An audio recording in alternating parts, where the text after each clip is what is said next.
Bismillahirrahmanirrahim. Assalamualaikum warahmatullahi wabarakatuh. Puji syukur marilah kita panjatkan kehadirat Allah Subhanahu wa taala atas berkat rahmat dan hidayahnya kita diberikan kesehatan jasmani maupun rohani. Salawat beserta salam semoga tetap tercurah limpahkan pada junjungan kita Nabi wa Nabiyana Muhammad sallallahu alaihi wasallam, pada keluarganya, pada sahabatnya, dan tak lupa kepada kita selaku umatnya yang insya Allah patuh dan taat pada ajarannya hingga akhir zaman. Nama saya Yayan Nuryaman. Saya akan mengampu mata pelajaran sejarah Indonesia. Yang pertama, dalam pelajaran sejarah Indonesia,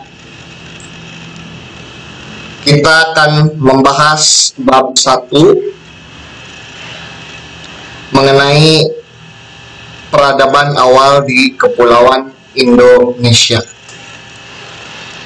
Di dalam bab 1 ada 6 subbab yang akan kita bahas satu persatu nanti. Yang pertama itu mengenai sebelum mengenal tulisan. Yang kedua terbentuknya Kepulauan Indonesia. Kemudian yang ketiga mengenal manusia purba, mulai dari Sangiran, Trinil, Ngawi, Jawa Timur. Kemudian perdebatan antara Pithecanthropus ke Homo erectus. Yang keempat, kita akan membahas asal-usul persebaran nenek moyang.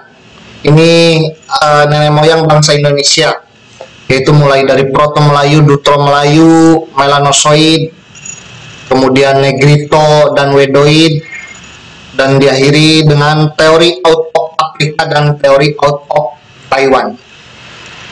Yang kelima, pembahasan mengenai corak hidup masyarakat pra-aksara. Itu di dalamnya ada pola hunian, kemudian berburu, meramu, sampai dengan bercocok tanam, dan terakhir sistem kepercayaan. Nah, kepercayaan nenek moyang kita awalnya seperti apa, ini nanti kita akan bahas di corak hidup masyarakat pra-aksara. Kemudian yang terakhir, di bab pertama kita akan membahas perkembangan teknologi. Itu yang pertama kita akan membahas antara batu dan tulang, kemudian antara pantai dan gua, mengenal api, sebuah revolusi, konsep ruang dan hunian atau arsitektur. Itu untuk pembahasan di bab pertama. Oke, kita lanjut saja ke bab pertama, bagian pembahasan sebelum mengenal tulisan, atau yang disebut dengan masa pra-aksara. Nah, ini untuk peta konsep ya, untuk pembahasan asal-usul nenek moyang bangsa Indonesia sampai dengan perkembangan teknologi. Baik, sebelum mengenal tulisan, ini manusia purba tidak mengenal tulisan dalam kebudayaannya. Periode kehidupan ini dikenal dengan zaman pra-aksara. Nah, ini masa pra-aksara berlangsung sangat lama, jauh melebihi periode kehidupan manusia yang sudah mengenal tulisan. Oleh karena itu, untuk dapat memahami perkembangan kehidupan manusia pada zaman pra-aksara, kita perlu mengenali tahapan-tahapannya. Sebelum masuk ke sana, nah ini perlu kalian ketahui juga. Jadi, sebelum-sebelumnya kita mengenal masa pra-aksara ini dengan sebutan masa prasejarah. Ya. Kita mengenalnya dengan masa prasejarah. Nah, itu perlu dikoreksi oleh kalian semua mengenai masa ini. Ya. Masa prasejarah, kalau kita melihat ke dalam artinya itu, pra itu kan sebelum, kemudian sejarah itu kan peristiwa. Ya. Jadi kalau kita menggunakan bahasa masa pra-aksara diganti dengan prasejarah, maka ini artinya akan berbeda atau pengertiannya akan berbeda. Karena prasejarah berarti belum mengenal sejarah atau belum mengenal peristiwa. Sedangkan ketika itu manusia di muka bumi, sejak pertama adanya manusia itu mereka sudah melakukan peristiwa-peristiwa atau sudah ada kegiatan yang mereka lakukan. Ya. Sebelum masa bercocok tanam pun mereka sudah melakukan kegiatan. Nah, itulah yang disebut dengan peristiwa. Makanya ada revisi mengenai prasejarah ini, digantilah namanya dengan masa pra-aksara atau sebelum mengenal tulisan. Karena meskipun mereka belum mengenal tulisan, tetapi mereka sudah melakukan kegiatan-kegiatan sehingga di sana tercatat ada dalam peristiwa. Nah, itu bisa kita tahu saat ini. Jadi itu perbedaannya kenapa prasejarah diganti dengan pra-aksara atau nirleka. Ya. Nir itu berarti tanpa, kemudian leka itu berarti tulisan. Jadi nirleka itu sama saja dengan pra-aksara yang artinya tanpa mengenal tulisan atau sebelum mengenal tulisan. Meskipun mereka belum mengenal tulisan atau nirleka, tetapi mereka sudah mengenal yang namanya peristiwa dan itu tercatat dalam sejarah saat ini. Dan kalian perlu ketahui juga masa praaksara itu jauh lebih lama dibandingkan dengan dibandingkan dengan zaman aksara saat ini. Ya. Peradabannya sangat luar biasa jauh. Ya. Jadi sebelum praaksara sampai dengan, nah ini kan titik nol ya, misalnya titik nol. Nah titik nol ini adalah tengah-tengah atau pertemuan, misalnya ada titik nol di tengah-tengahnya. Ini pertemuan antara masa praaksara dengan masa aksara. Jadi masa aksara, titik nol ini dari zaman ke praaksara itu sangat jauh sekali dibandingkan dengan zaman aksara. Bisa kalian gambarkan? Nah, ya seperti itu. Kemudian ada pertanyaan, kapan zaman praaksara itu berakhir? Nah, ini. Kapan zaman praaksara berakhir? Kalau di Indonesia, kapan kira-kira? Nah, ini yang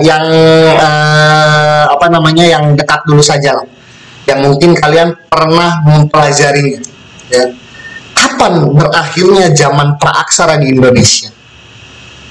Nanti kalian boleh jawab ya. Atau boleh nanti cocokkan dengan jawaban saya.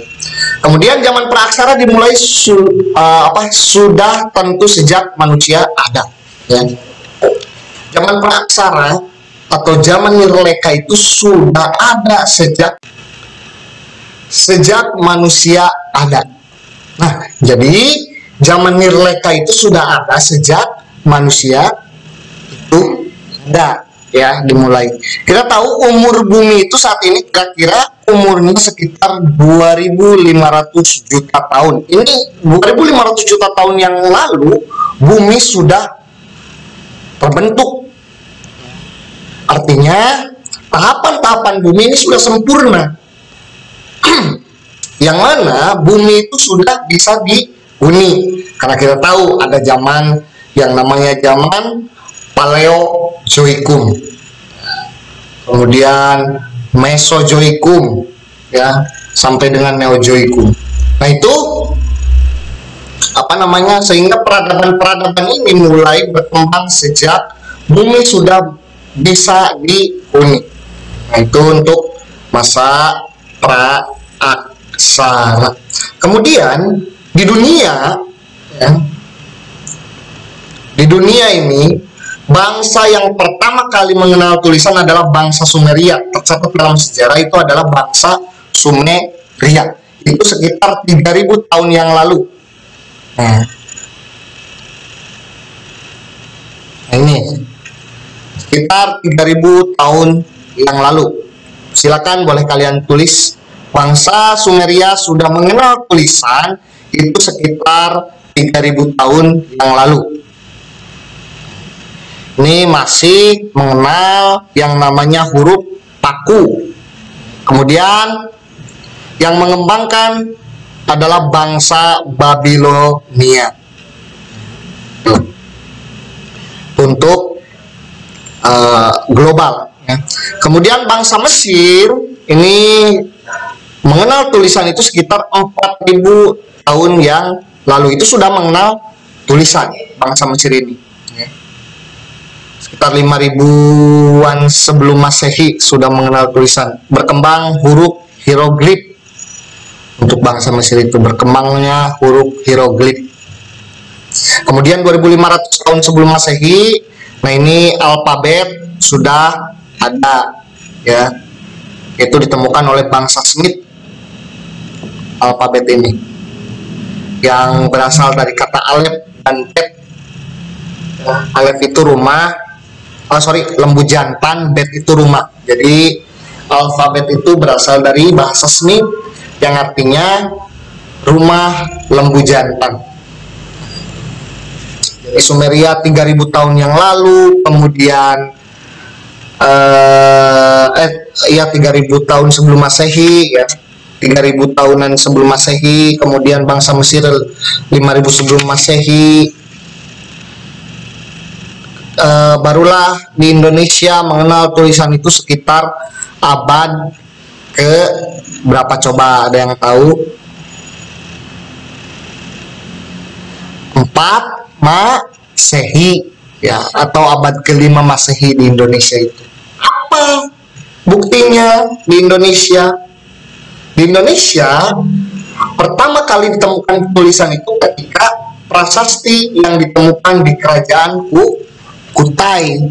Kutai ini kan dianggap sebagai kerajaan tertua di Nusantara ketika itu. Sampai saat ini ya, meskipun ada catatan sejarah lain yang mengatakan kerajaan tertua ini, perlu kalian catat ya. Ada catatan lain dalam sejarah, kerajaan tertua di Nusantara adalah Salaka Nagara yang berdiri sekitar 130 sampai dengan 131 Masehi. 130 Masehi. Itu Salaka Nagara. Kemudian dalam sejarah kita mengenalnya ada yang pertama kali mengenal tulisan itu adalah kerajaan Kutai Kartanegara di Kalimantan. Kerajaan Kutai ini pertama mengenal tulisan sekitar abad ke-4 atau ke-5 Masehi. Itu untuk kerajaan pertama, atau di Indonesia berakhirnya masa praaksara itu ketika ditemukannya tulisan di dalam prasasti kerajaan Kutai. Nah, di dunia, Mesir, bangsa Smith, Babilonia itu jauh-jauh sebelum Masehi sudah mengenal tulisan. 3000 tahun sebelum Masehi mereka sudah mengenal tulisan. Di Indonesia baru abad ke-5 kita baru mengenal tulisan. Jadi kita dalam hal mengenal tulisan kita masih tertinggal. Pertama kali tercatat dalam kerajaan Kutai. Tuh.